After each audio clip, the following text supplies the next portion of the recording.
Avertissement. Les techniques montrées dans cette vidéo sont à des fins éducatives uniquement. Réaliser ces actions en public ou sans autorisation est illégal.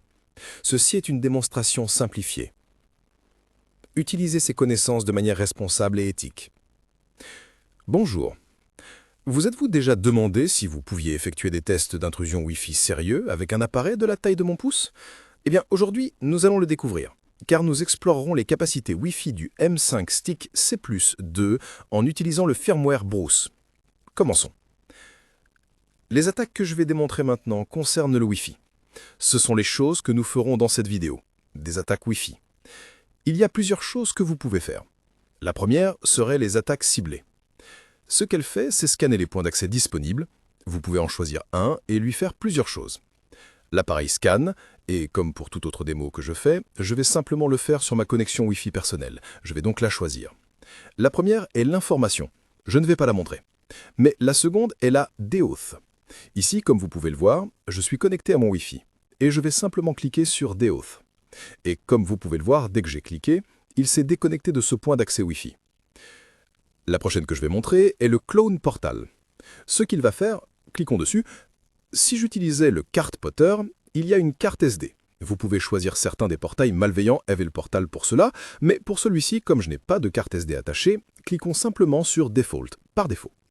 Et ce qu'il fera, la même démo que j'ai faite avec le Evil Portal, c'est qu'il copiera le nom de SSID que j'ai choisi, celui que nous avons ciblé, et il affichera ici une copie de celui-ci. Et comme vous pouvez le voir, vous avez maintenant ces deux points d'accès Wi-Fi. Nous pouvons simplement cliquer ici, et il vous demande de vous connecter. Et maintenant, c'est le portail malveillant que nous avons.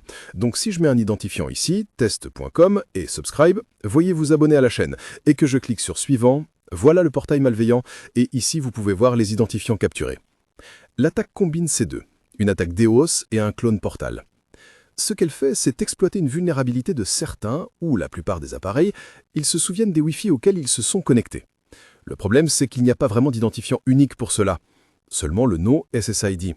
Donc si vous déauthentifiez un appareil, il essaiera de se reconnecter à un SSID portant le même nom, et il pourrait se reconnecter au portail malveillant que cet appareil a créé. C'est donc ça l'attaque. Voyons voir. Comme vous pouvez le voir, il l'a déauthentifié, et il a des problèmes à s'y connecter.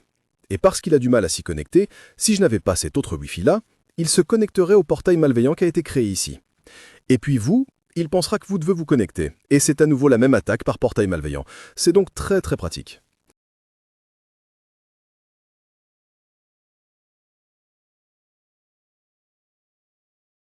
Maintenant, la prochaine que j'aimerais vous montrer est l'attaque appelée Beacon Attack.